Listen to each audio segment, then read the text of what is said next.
હર હર મહાદેવ। આજ રોજ ઉચડી ગામે ઉચડિયા મહાદેવના મંદિરે દીપમાળા યોજાય। ઉચડી ગામના ઉપસરપંચ સેવા ભોળાભાઈ અમરાભાઈ ભરવાડ તેમની દીપમાળાની આરતી મહાઆરતી ઉતારવામાં આવી અને તમે પણ અમારા વિડીયોની અંદર બને રહો। અમે તમને દીપમાળાના દર્શન કરાવીએ। હર હર મહાદેવ, હર હર મહાદેવ।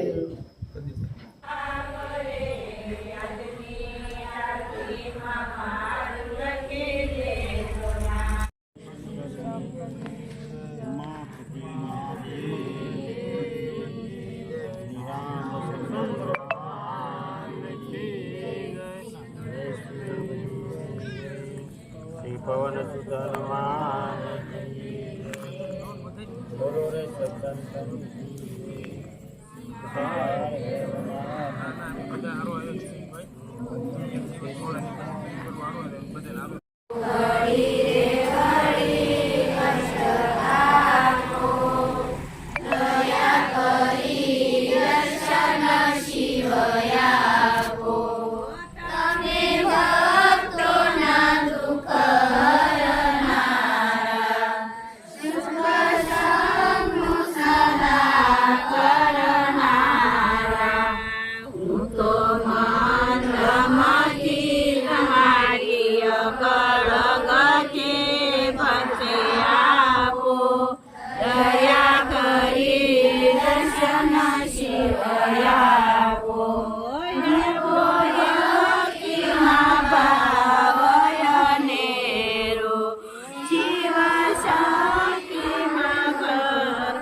ભોળાભાઈ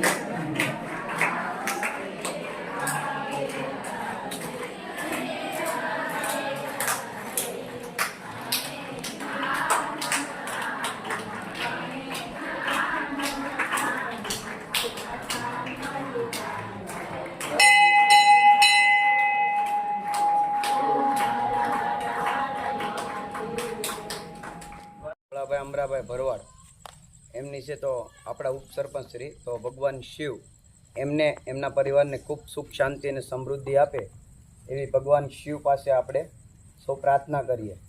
ખૂબ સરસ કાર્ય થાય છે ને એમાં એમનો સહયોગ પણ ઉપસરપંચની ખૂબ સારી એવી સેવા હોય છે. ત્યારે આજે એમની દીપમાલા છે, ખૂબ સારી એવી સંખ્યા છે, તો બધાનો ખૂબ ખૂબ આભાર.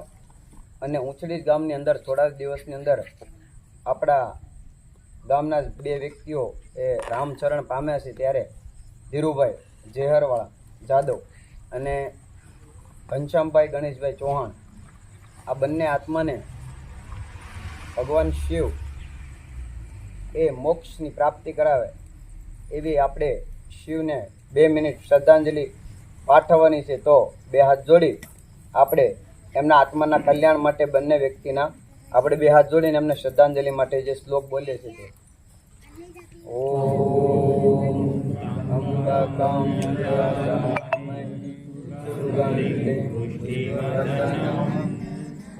પુરમારૂપમેવ બંધનમૃત્યુર્યમાવૃતમ.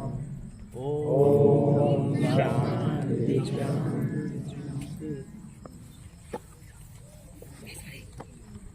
આજે એક નાનકડી એવી સરસ વાત કે સમય, એક વ્યક્તિ છે એ પોતાના ઓફિસ કાર્યની અંદર ખૂબ ગળાડૂબ રહેતો, ખૂબ મોડે સુધી કામ કરે અને ખૂબ સારી એવી પોતાના પરિવાર માટે મહેનત કરે. પણ એકવાર આ વ્યક્તિ છે એ ઓફિસથી 4-5 કલાક વહેલા વહી આવે છે.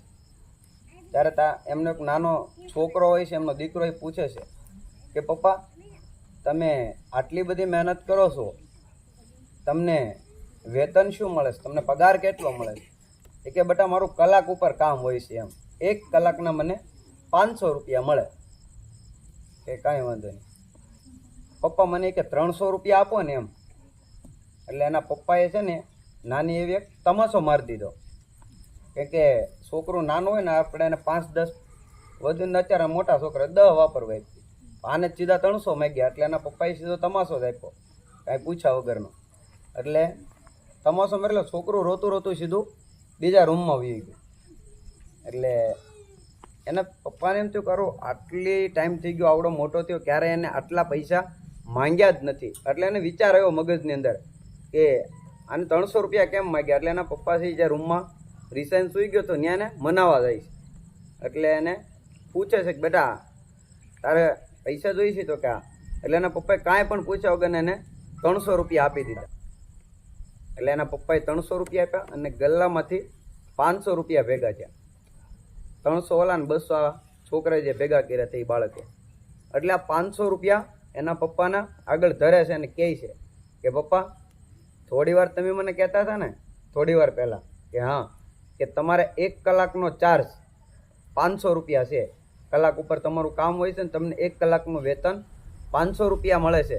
તો 300 તમે આપ્યા અને 200 મેં કે મારા ભેગા કરેલા છે, એમ આ બંને થઈને 500 થાય છે. હું તમને આપું છું, તમારો 1 કલાક મને આપશો?